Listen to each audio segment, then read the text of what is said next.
Check, check, check. Check, check.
It may be delayed, but it's not forgotten. This is Corey, and this is the Anthem podcast. I've traveled 1,000 miles, and I would travel 1,000 more just to kill all of you with COVID. This is Rob. Welcome to episode 380 of the Anthem podcast, coming to you from the hashtag, from all over LA, but Corey is there in the hashtag OTA LA Studios, slowly gentrifying Los Angeles, one neighborhood at a time. Thank you for joining us. Yeah, thank you for listening on your podcatcher of choice. The easiest way, anchor.fm/Oh the Anthem. And I will apologize in advance because I am exhausted. It's been a long weekend. Well, we're gonna make this one nice and snappy. Yeah. We're gonna have a snappy podcast. Don't say that because then we'll be 95 minutes and trying to wrap things up. But yeah. So right off the top, 3.5 hours, and I'm just like, here's the problem with Space Jam. Did you see Space Jam, by the way? No, I'm a little bit worried that I'm not going to like it. I am. I'm definitely gonna go see it. Because as Go ahead. I was gonna say, as I've maintained, I don't know how you explain the whole Space Jam situation when the idea behind the first Space Jam was Jordan is not in the NBA, so he's not one of the 5 best NBA players that the aliens steal, the Monstars steal the talents and abilities of. So, like, how could you make a list of 5 NBA players that you're stealing talents and abilities from, and LeBron James not be one of them? Like, it's not like LeBron's playing baseball right now. It's not the same. And then if there's no Monstars, if it's not Monstars stealing NBA players' talents, then I don't really understand why we're doing this movie, because that's kind of the fun of it to me. It just seems like dumb otherwise. So, wait, I just wanted to ask you, since you have moved to the new studio, do you have any wall art up yet? I put up the picture of Prince. Oh, okay, all right, but no Time magazine covers or anything. No, I think that one had its run. Oh, it's okay. going to be replaced by something else. I just you're making a lot of movie commentary here, and I just wanted to make sure that we had some context around the movie commentary, because it's a different story. It's in the universe where the first movie actually happened. It's not a reboot. It's continuation of the story. Continuation. Different thing happened. Different thing. I haven't examined it too much. I saw trailers. I didn't understand what the hell was happening, and then I was just like, all right, well, I guess when I see it, I'll figure it out. But you were so excited for Fast 9. Apparently, people who've seen the movie still don't know what's going on. Big Chungus is in it. That's all I need to know. I will go see it just for Big Chungus. So I'm down for it. Fuck LeBron, but Big Chungus, I'm in. I have a very here and there approach on LeBron. Like, I appreciate the great things he does for, like, the school that he built and everything like that, and it seems like he's very very interested in being a more forward-thinking uh, person than like Jordan was hypothetically, or Kobe. Like they were just trying to be stars. They weren't trying to be like, like leaders in the community as much. But Yeah. at the same time, LeBron does shit that like pisses me off constantly. Yeah. Like the Yeah. decision. Like, why would you do such a thing? Like it seems so narcissistic and unnecessary. But that's another thing. Speaking of narcissistic and unnecessary. Good transition. So Carl Sagan in 1974 looked at a picture of Voyager 2 and said that he thought that this picture would bring all of mankind together because it was a picture taken of Earth from Saturn through Saturn's rings, and it was the pale blue dot. And we've reached a new era of space travel now, and now we, just generally speaking, have the pale white dot. And that is the whatever white man has decided to travel into space most recently. And this week, that man was Jeff Bezos. To the cheers of Amazon employees everywhere, because, of course, that 15-minute flight for Jeff Bezos was the first break most of those Amazon workers have had in their entire time working at Amazon. So congratulations, everybody. Now get the fuck back to work. I mean, have you seen the new Amazon commercials, by the way? Yes, I hate all of them. Talk about like where they talk about like Amazon is really committed to getting you your next job, which is more of the same line of the McDonald's commercials that they used to air all the time of like watching, like the whole staff gets together to watch somebody open up their college acceptance letter, because the idea was McDonald's doesn't want you. Nobody aspires to work at McDonald's for their entire lives. Yeah. Some people do, just because that's the job they can get and that's the one they can hold. And, like that's sort of how it happens. But like, nobody says like, oh man, I can't wait to start this high school job at McDonald's and then work there for 45 years. So they sort of know that the idea of making an advertisement to say work at McDonald's is going to be largely based off of the transitional nature of it. Yeah. And they want to help you. Amazon is doing the same thing. Like, yeah, we want to help you get that next job you really love. In the meantime, we're going to work you to death and treat you like shit. But yeah, and we're going to use your best year. They were running one of a woman who was like, I had an idea for a women's minority business program. And I was intrigued because I said, I know Jeff Bezos hates women, and I can only assume, based on everything that I see from him, that he hates minorities. So how is it that this program got established? And if you look into it a little bit, they will help you start a business, an Amazon-based business where you sell products on Amazon, and basically it's like, oh, so you can go from working in our warehouse to making your home part of our warehouse, and then, selling products from your home instead of coming to work. So cool. Right. Cool. Interesting fact, this space launch, which was on top of a giant dick and or vibrator, depending on which gender you are. Obviously you had different opinions. Cost $2.54 million per minute. That is $2.54 million per minute. And that's just actual cost for the ride. You saw another interesting factoid about the missions as a whole. Well, I mean, this one was specific to Branson's flight. But I'm sure Branson. The other pale white dot. I'm sure the numbers on Bezos's will probably end up being similar, if not more. So I imagine the same thing could apply. But the number I had recently heard was the total cost of what it took Richard Branson to like hang out in space for like 15 minutes or whatever it was. Yeah. Could have fed every single person in Africa for a month. Yeah, but most of those people are brown. They don't matter. Well, yeah, and I mean, Richard Branson needs to go to space because he needs to talk about how he did it in his next book on business. And he had to do it like, fast because he had to beat the other. I conquer business, I conquer space. Yeah, I mean, clearly. Trump Airlines going to space next.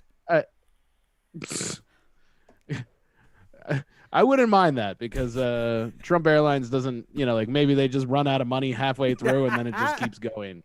Yeah.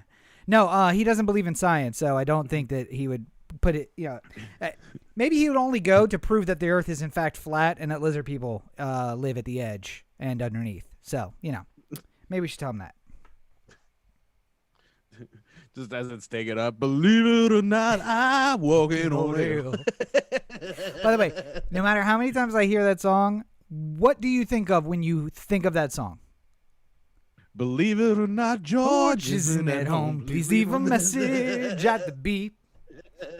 I must be out or pick up the phone. Where could I be? Yeah. So the funny thing is that's a very age-specific thing. So much. Only people. I bet you if you started singing that in front of all the people at the office, you would get so many quizzical looks. And they'd be like, "Wait, is that a song from the '70s? Like, I don't reckon it. Who's George?" But yet another example of how Seinfeld would not have a show in 2000 because nobody has an answering machine. Maybe 2000, yes, because we would. At the end of that, George would have been like, "You miss me, call me back," and that would have been it. But recorded on a boombox. There's like the Twitter or something like that where it's like Seinfeld in modern times or something like that, where they talk about like all the Seinfeld episodes that would be based off of today's technology and how things work today. That's the what people say is like, oh, Seinfeld wouldn't be a show today. And it's like, yeah, it would. It would be a different show. I mean, it would be the same show about different topics because it's still the same concept. 4 people who are adults, who are friends, and the things that they get into. It was easy to do the like, oh, you lost your car at the mall. Now it would be like Kramer gets run over by his own Tesla when he like goes to like have it come pick him up, right? Like same show, same concept, different stories. That's it. I mean, Curbed is basically Seinfeld for the day. I mean, like, it's not the same show, but it's certainly sort of like the HBO continuation of the Seinfeld universe, Yeah. Well, speaking of syndication, here we go again, Corey. Are you ready? It's not the first wave. It's not the second wave or the third wave. It's the 4th wave of COVID.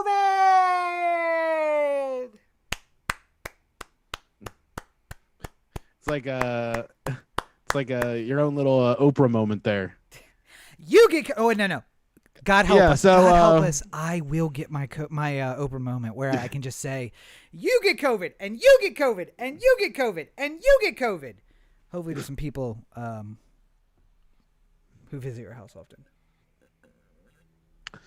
Well, the news here in Los Angeles County is not good.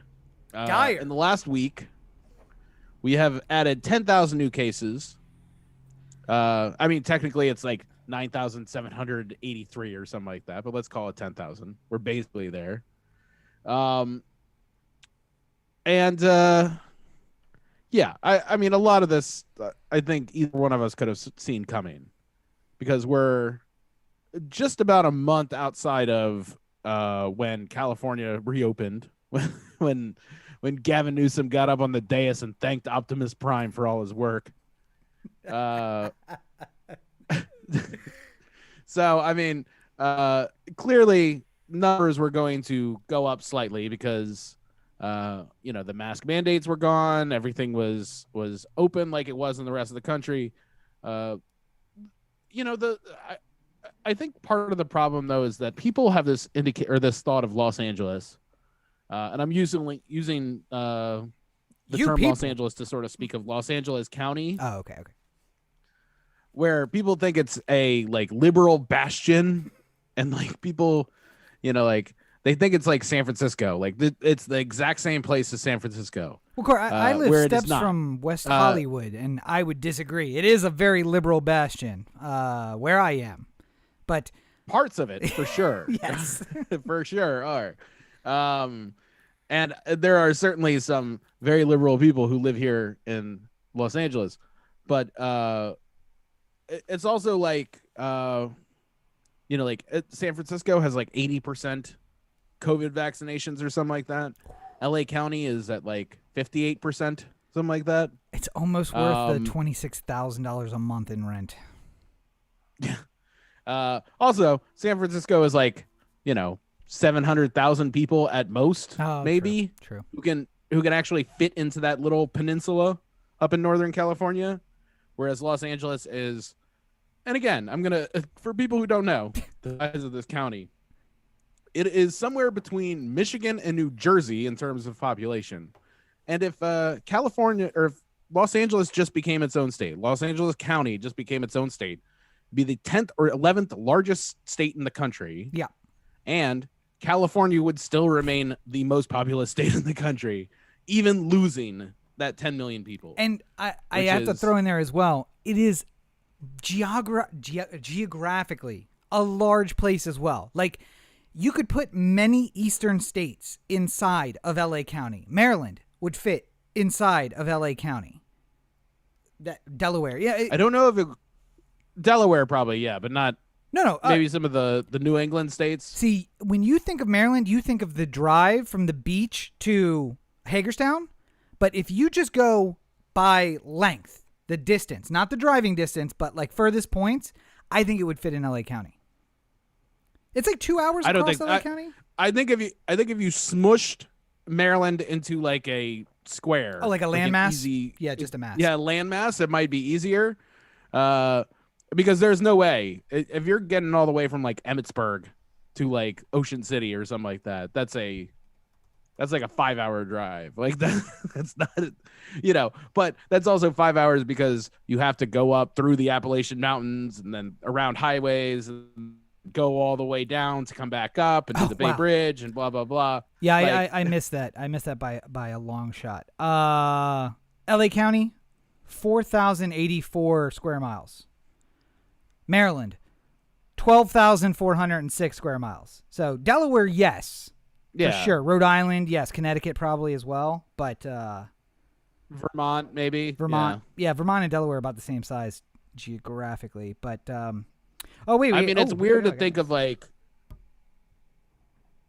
It's weird to think of like, because again, Vermont is like tall, so like it would be like it'd be like a weird one to fit into Los Angeles County, but at the same time, I bet you if you squished it into a Los Angeles size shape, it might work. So, but even then, I still think it's probably bigger. So, Rhode Island, yes. Delaware, yes. Connecticut, just barely are on the edge. It's giving me 3 numbers, and I. Oh, wait. Sizes. Wait. So that number I gave you of 12,000 includes water square miles. So the Bay is considered part of Maryland for that calculation. Oh. So if we're looking just at land, let's see. Let me find Maryland on this list of just land. It drops a lot. It'd probably be like 9,000 or something like that. 9,000, yeah. But nonetheless, it would be Rhode Island, Delaware, Connecticut, Hawaii, and coming in between Hawaii and New Jersey. Not Vermont, though. Vermont, surprisingly big. 9,000. Yeah. Just land. So. As big as Maryland. Yeah. Bigger. If you lop off the water. So it is only 500 square miles smaller than Maryland without water. With water, it's, Maryland moves up from 42nd to, good Lord, 17th. 30 spots with water. Thank you, Bay. I mean, we can't swim in you. Thank you, Chesapeake Bay. Can't really swim in you or do anything, but it's nice. Anyway, so just not the Patapsco. LA County is huge. Just landmass, population, everything. It's a state. If DC becomes a state, it's going to be bigger than that. Wyoming, not bigger than in landmass, unless it's the parts that people actually want to live. Then way bigger, because nobody wants to live anywhere in Wyoming. Just rationally speaking, I can't say for a fact. I would not want to live anywhere. Even think about it just this way. So not even Los Angeles County, but just the city of Los Angeles, right? Yeah. Which is about, give or take, 4 million people, which is included. Again, somebody, if you don't know what we're talking about, take a look at city of Los Angeles map as opposed to county of Los Angeles map is really weird. It's like the gerrymandered remains of what was Los Angeles County. Doesn't include. I just said WeHo. Doesn't include WeHo because WeHo's its own city. Right, much like Beverly Hills is its own Yep. city, and Pasadena is its own city, and Santa Monica is its own city, and the city of industry is its own city. Like all these places are counted as their own, not as part of Los Angeles. 4 million people in Los Angeles city proper, which is good enough to be the 28th biggest state over Oklahoma and Connecticut and Utah and Iowa and Nevada. Like, so humongous state. And 10,000 new cases, which, if I told you that New Jersey had 10,000 cases this week, you probably wouldn't be shocked and confused by that. I mean, I would be concerned. One county I'd be concerned. You'd be concerned, obviously. I mean, like any number of cases going up is going to be concerning. But and I would ask, are there a lot of people from New Jersey traveling to, I don't know, Mexico for a vacation where they plan on getting drunk and just hanging out by a pool and bringing home an infection to all of their friends and loved ones? That would be my concern. But anyway. I mean, the good news for me and you and other people that we know and love. I ain't got to deal with that bitch no more? Is that the good news? Is that the numbers here in LA County, again, at the very least, are much better for the vaccinated. There is not a whole lot of people who are hospitalized who are vaccinated. The number of deaths of people who have been vaccinated is very low, like very low in the sense that there could be a reasonable explanation for why these people died besides just having COVID. But not zero. And I mean, luckily for us. Not zero, but I mean, like, luckily for us, we don't have any other, morbid conditions like being overweight or being a smoker for multiple decades or, having previous cardiovascular problems, being immunodeficient. And none of those things apply to either of us, Corey, so I'm sure we will be fine. Absolutely fine. Are we? Is that your excuse for me to go take a smoke break, or is this? Oh yeah, I mentioned cigarettes. We'll be right back. Should we just take it in the middle of the show? I can't. No, I mean, it's nothing to.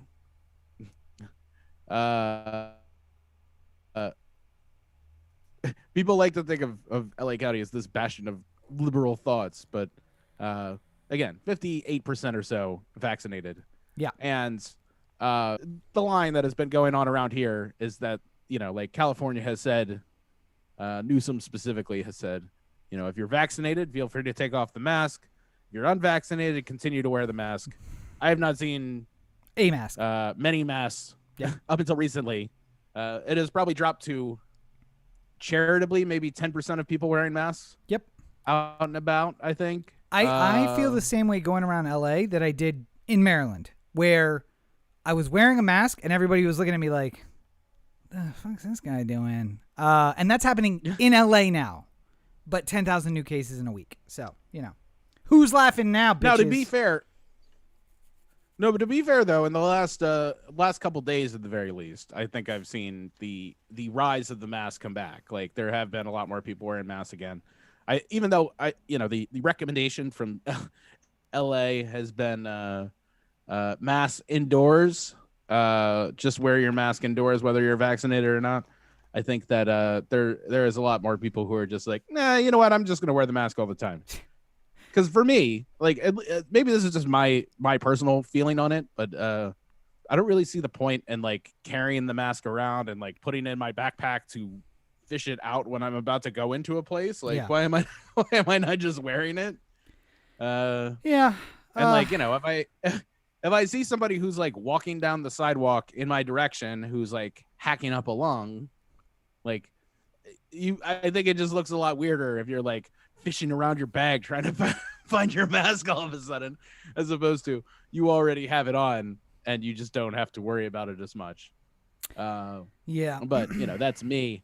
Well, and we are definitely headed to a shutdown. It's the same places that I was reading about a shutdown back in March when people were saying 15th, 20th, we're going to be shutting down too. So don't think that we're going to escape this. We're going to shut down too. They're saying, yes, a shutdown is coming because this is getting out of hand very quickly, and they put the mask mandate on. The sheriff said, oh, we're not going to enforce the mask mandate. And then the only thing they can do now is just shut down again. So we are yet again sacrificing lives on the altar of consumerism. And how many sacrifice? Like, listen, you saw Apocalypto back in the day, right? Mm-hmm. We're basically in the third act of Apocalypto now. It's just like, how many bodies do I have to throw on this goddamn altar to satisfy the gods? And the answer is there's never too many. So long as there's money to spend, we will continue to do that. So, I mean, the you know what the CDC, the Surgeon General, all these institutes have been saying here recently is that this is largely a pandemic of the unvaccinated, I think was the term that was used the other day. And if you look at, the data out there, there is certainly way more people are getting cases in places where the vaccination levels are lower. Right. But you're looking at a correlation, not a causation.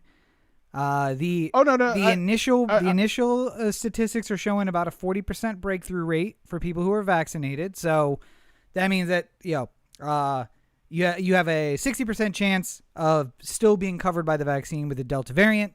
And as I continue to tell people, as many people who will listen to me, wait until the Vietnamese variant gets here. Just they have it clamped down, but it will inevitably escape. And when it gets here and it kills every person that you love, I want you to look up and I want you to say, Rob, you're right. Please save me. And I will look at you and I will say, no, I will not save you. I feel like that was a movie. At this, we need to. I don't know what else can be said to get people fucking serious about it, but it's out there. Well, listen, maybe friends need to look at Friends and they need to say, you're being unbelievably irresponsible. Why would you go do this? It's not as if you're going for some sort of job interview. It's not as if it is necessary. Now is not the time for vacations. I understand it's cheap. I understand that, you're spending every dime you have and you're not currently employed. Maybe now is not the time. And then start making some harsh decisions about cutting people off, sending a message. Instead of voting with your wallet, which is what we do at the stores, you vote some other way. But it's an awkward conversation for people to have. Not me. That's why I have 3 friends. But it is an awkward conversation for normal people to have. Yeah. Well, one person who's certainly not a friend anymore is Dr. Anthony Fauci and dentist Rand Paul. See, I was gonna go. I would have gone with the somebody else who is. I'd call him Dr. Rand Paul, but I feel dirty doing that. Yeah, he's not like really. I would have gone with somebody else, a podiatrist or something, right? I think he is technically a doctor, but of what I can't really say. But just so you know, Corey, I would have gone with somebody else who's about to have only 3 friends is going to be Dr. Fauci because, Dr. Fauci. Yeah, did you find? Says what kind of doctor is Ron? Oh, Ron Paul. What? No, Ron Paul's a doctor too. Yeah. So he's a gynecologist. Rand Paul. Ron Paul was. Okay, yeah. But what about Rand? Rand Paul. See. Hold on. Let's see here. All right, he's gonna look it up. I clicked on an article called "Is Rand Paul a real doctor?" Now, are you confusing Rand with doctor. Paul? What's that? Ophthalmologist. Now, I got nothing but respect for ophthalmologists, but I'm just saying that, I don't think that an ophthalmologist, if we were on a plane and they said, is there a doctor in the house? An ophthalmologist would stand up first to be like, yeah, bro, me, I'm good. That's the kind of thing where you look around and you wait. Shit. He's also not board certified. Yeah. So kind of even less than Dr. Drew at this point. At least Dr. Drew is board certified medicine somehow. Yeah. Like but he feels qualified to, addiction or something like that, right? He feels qualified to talk shit to Dr. Fauci, who is, the preeminent virologist in our country which leads the world on the subject of virology. The guy who 2 administrations and 2 different parties chose to lead the effort against this deadly, deadly virus. Rand Paul, ophthalmologist, gonna get the truth. Yeah. And also got his ass kicked by his neighbor in a fight over a fence. So, just putting that out there as a reminder. I just I hear people talk about the Wuhan coronavirus lab and everything like that. And I look at them and I'm like, I don't know. Like, sure. Like I could 100% see how there would be evidence at some point of something that started there and caused this whole thing to happen. And Sure. I can totally see a world Sure. where that information comes out. It's really hard to get information out of China, especially in the age where, it's not like super cool to like fly around the world and Also, try and investigate this sort of stuff. Who cares? So, like, who cares? Who cares how it started? I mean, you can't get these guys to agree on how to deal with it right now. No, I mean, like, I would definitely care if there was like, a conversation that happened like this is a we're going to expose this to the world and kill everyone else, kill America because fuck them. Yeah. But like this literally affected China too. So it'd be like and worse. It'd be like America made a nuclear bomb big enough to kill everyone on Earth. And it's just like, haha, we just dropped it on North Korea. And it's like, well, yeah, but that also kills all of America as well. So maybe that wasn't a great idea. Like, yeah, but the guys who matter are going to be in their bunkers. So, I mean, to me, it just like, sure, maybe, I guess that the Wuhan lab could be responsible for a lot of things. But it seems like the people who are going out there talking about the specific facts that they found out about this thing are like trying to grasp like any little straw they can to like hold on to this like lab theory. Like this is Benghazi. Like, it's like you've decided beforehand, like this is how it happened. Now I'm just trying to find all the strings that pull it together. Oh, well, that's how QAnon works, by the way. Just I have a fact. Now I need to find the evidence that supports that fact. Well, it's that's also like a common problem in like police investigations and stuff like that, where like the police say, oh, this wife died.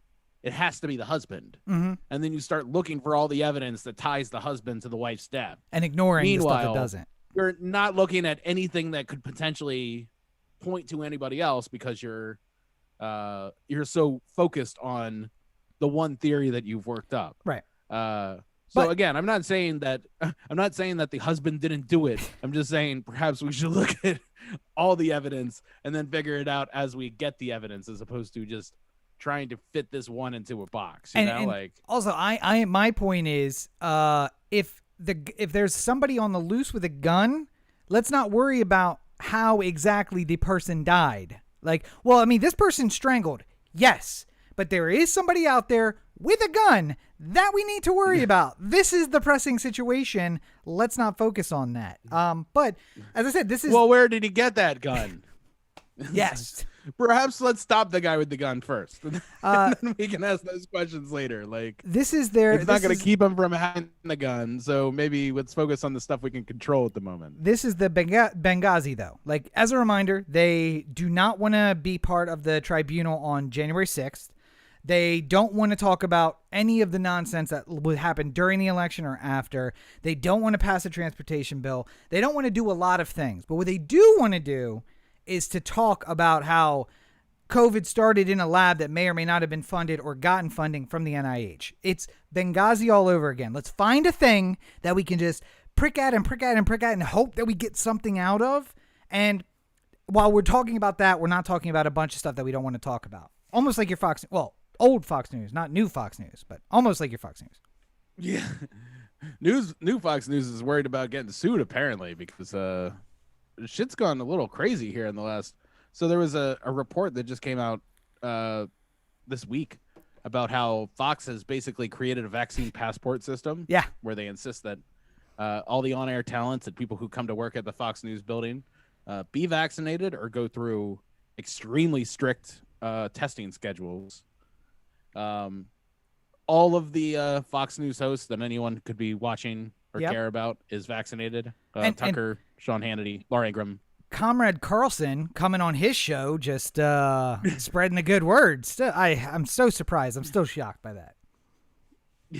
Apparently, Tucker Carlson on a show last week was saying that the big corporations who made out like bandits during the pandemic should help pay for all the all the stimulus and the things that were done to help prop up the people who lost their jobs and stuff. And I feel like Tucker must have just gotten Maddow's script by mistake or something like that, and just or reading it out. One of two things has happened. Either one, he is now his new mistress is like a leftist, because you and I both know you start saying some weird, crazy shit when there's a piece of ass involved that you really want to impress.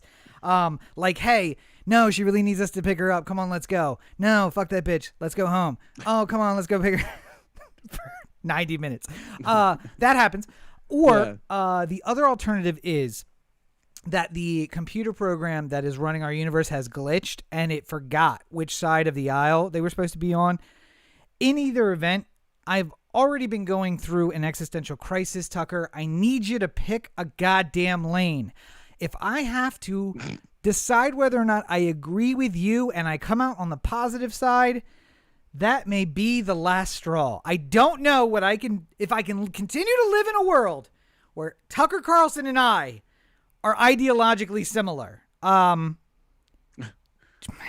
mean, I think you know what the problem is with people like Tucker Carlson, and to an extent, like up until recent, maybe pre-Trump, I would say this held true a lot more. You said I couldn't threaten anybody's life this week, Corey. Don't bring up these topics if I can't threaten people's lives. I'm saying at least pre-2016. Have you listened to a interview with Tucker Carlson, or you listened to Ben Shapiro, or you listened to who was the other one who was like really popular then? Oh, Milo. Oh yeah, Yiannopoulos or whatever. Who's now a leftist Christian. Have you like listened to them just like talking to somebody random, like just doing like a sit down interview with somebody? You wouldn't say to yourself, "Oh, I agree with or I disagree with 100% of what this guy says." Yeah, like every once in a while he would stumble into a point somewhat agree with. Like it's not.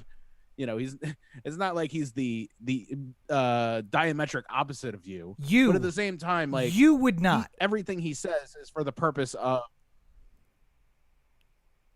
Go ahead. Sorry. No, finish your thought. No, I'm saying I think. No, I'm just saying like like at some point he would stumble into a point that you would at least casually agree with, perhaps. No, and the idea is that you would agree. I would never agree. That would never happen. The only thing that connects Milo Yiannopoulos and me is my fist outside of some kind of protest in Washington, D.C. That's the only connection we have. All right, let's move on. Hey, do you know the midterms are coming up? Oh, I heard, yeah. Well, I feel like we're a little late since it's July of the year coming before the actual election. Isn't it time we geared up for that election? How are we going to spend $200 billion if we don't get started before now? Oh man, I just don't get why I don't get why they'd bring it up. Like like think of the shittiest employee you've ever worked with. Yeah. Don't say their name out loud. I don't want to get somebody in trouble. But I'm just saying, think of the shittiest employee you've ever worked with, right? Like wouldn't it not be in their best interest to say like a year ahead of their performance review? It's just like, man, aren't I doing a great job? I hope someone's taking notes.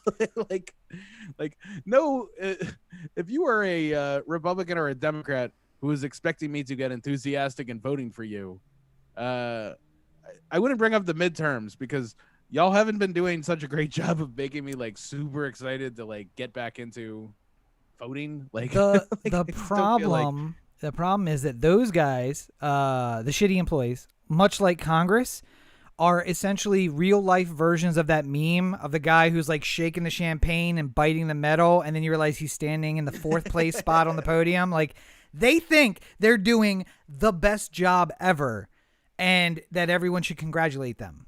When in reality, they are the shitty employee. Much like the hey, every group chat has a side group chat without the annoying people. And if you don't know that that is a fact, I have some bad news for you. Like, yeah, every shitty employee thinks they're excellent. If you think that shitty employees don't think they're excellent, possible that you're the shitty employee. I'm just gonna say. I'm just gonna say it. Like, you know. Now I'm a little bit worried. I'm the shitty employee. Am I not in the group? No, you're in the group chat. We have to, you know. I mean, now. I mean, I guess a group chat without me is just you and Roberto texting one another. We do. We have the side chat from the side chat, but you're in the first spawn, not the second spawn though. That's the difference. Yeah, but the second spawn is just an individual text message with somebody else. It's a DM. Yeah, it's in the DM. And we talk about nothing you'd be interested in anyway. It's guns and Call of Duty. That's it. Like every once in a while I text you too. Like it's like not like Roberto's not allowed. Well, yeah, sorry.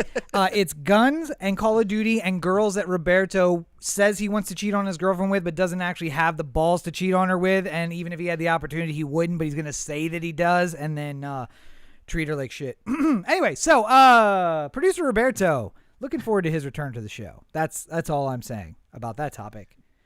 Congress. Yes, I'm I just don't know why. It's not like, to me, either the Republicans or the Democrats have done outstanding things that warrant me like getting super excited. Like, I still haven't even gotten back into watching news the way I was during the Trump era, mostly because, you know, during the 2016 to 2020 time, I could wake up on any morning and have the potential of nuclear armed war, insurrection, or, you know, some sort of like constitutional crisis on my hands. Yeah. And I needed to be aware of it. Thank God Biden is a little bit more boring, and therefore I don't need to constantly be abreast of the news. But I also kind of burned out. Like, I just sort of needed to like not care that much about what was going on in the Congress for a little while. I got good news for you, though. It's not like they've taken this opportunity to do all this great work. Like, sure, they passed the third stimulus. That was fine. Mm-hmm. And the vaccinations have been going okay. Like, you know, not up to the 70% by July 4th number that was originally set forward, but still open the country, though. So that's good. Good for you guys. But no, I got good news for you, Corey, because things are about to get very much heel turn in Congress, because there is nothing like the Republicans agreeing to a bill, everyone going to the White House, we sit down, we negotiate, we find common ground, and then that bill comes up for a vote, and you say, we're not voting for it. I don't know how this stuff got in this bill, but we're not voting for this bill. Hey, bro, you helped write it. This is your bill. How are you not going to vote for your bill? But they're not going to vote for it. So, heel turn. Here it comes. A tale as old as time. and as we've been talking about for years now, what Mitch is going to do is he's going to go back to the bargaining table, and his starting position is where you met him in the middle. I mean, your starting position needs to be where you met him in the middle. He's going back to the beginning and saying, well, you were going to give us this, so now we need to move further. Like, okay, and they'll do it, and they'll try to get this damn bill done. And Joe Manchin, oh wait, I can't. You said I can't threaten the lives of senators. Joe Manchin is a senator, and despite the fact that the entire Texas legislature came to see him, just basically like, I mean, I got to worry about re-election. Joe, you don't have to worry about re-election. You're not gonna get re-elected. So do some good work now. Fuck them. Go home. Retire. All right? Take your millions and go retire, and then move next to Rand Paul and then punch him across the fence. That's not a threat. I mean, it's an instruction to another senator. I mean, if one senator punches another senator, I think it's a problem. I think that's historically, they've handled that with a handshake on the floor of the Senate. Because one guy beat another guy with a cane on the floor of the Senate, and the senators all came up with the we're gonna have an apology and a handshake, and we're gonna call it done. I'm like, no charges? Like, he beat him with a cane. Like, well, I'm reading this in a history book, but yes, but no, we're gonna shake hands and call it even. If I beat the shit out of somebody at work, it wouldn't end like that. No, gotta get elected to the Senate. Yeah, clearly. What it's amazing to me. There was somebody talking about like how the stakes on Supreme Court justices is so much higher now. Like, it used to be that a Supreme Court decision would come out, and even if you politically didn't like it, you would sort of say to yourself like, all right, well, these are the jurists and this is how they ruled and blah, blah, blah. And I got to live with the response or, live with what happened. And now it's more political than ever. And more people are upset with individual justices for how they vote on certain things. And, there was something about Kavanaugh got screamed at by somebody at a restaurant or something like that. Like, that would never have happened to like Brandeis or something like that. No. Like they want to go hunting for the guy to just yell at him or whatever. But at the same time, like, fuck him. Like Joe Manchin is going to eventually lose the Senate seat. Yeah. Like probably to a Republican yeah. in West Virginia. But it's not like at the end of this whole thing, like his life will be ruined and he's going to have to live on the street and his family will disown him or something like that for all the shit he pulled. Like he's just going to get a 7-figure deal at whatever the largest law firm in West Virginia is, or DC, where he's going to he has show a house up in DC or DC, yeah, or show up once a month for whatever partner meeting he has to show up to, and cash his checks and get a share of the profits of the firm and whatever happened, and he'll die a rich old man. And nothing will change. Like there's no level of like shame that these like I would love nothing more if Dianne Feinstein had to just like fucking move to the middle of Wyoming to avoid all the shame that she would feel from all the people in the state that she lives. Like she's going to die. That would make me seat, happy bro. to know that she. Oh, I know she's gonna die in that seat. That's the problem. And then as soon as she does, everyone's gonna be like, "Oh my God, Dianne Feinstein, the one who fucking started it all and the greatness and blah blah blah." And I'm just like, no, she fucked up all the time. Like, no, she was constantly wrong. Like, well, I hope that several other congressmen are listening to your advice about our advice about what to do, because several congressmen are on what I have taken to call the "I used to be in Congress" tour, which has another name. What was the other name for that tour? Like the America First tour or whatever. Yeah. Starring Matt Gaetz and Marjorie Taylor Greene, two people who will probably not be in Congress very long, maybe till the next election, maybe, especially for Matt Gaetz, depending on how the FBI's investigation is going. Something tells me that Marge ends up surviving for a little while. Like she's using her name as ability to put herself in a position to raise money and continuously hold that seat for as long as she wants. Well, I really do think that short of her doing anything that like gets her arrested or something like that, like I don't think there's really a way that she loses that seat in like super deep red Northeast. Apparently Georgia. There is a more logical Trump Republican who's there, who's less QAnon-y and more just like Trumpy, who is either in the race or people think he's going to join the race. And it's just like, surprisingly, she may get taken down by somebody on the left of her, not really on the left, but to the left of her. And it's a candidate who maybe the old Republicans will be like, well, at least it's not Marjorie Taylor Greene. And people who are just like, what is this woman saying? We'll have somebody to vote for. So that's about the only way she could lose. I mean, without Trump on the ballot in 2020, I think a lot of these Republicans are going to have to look long and hard into what type of party they want to have. And I don't know if like the Trumpites are necessarily going to come out of the woodwork to vote like they would in 2020.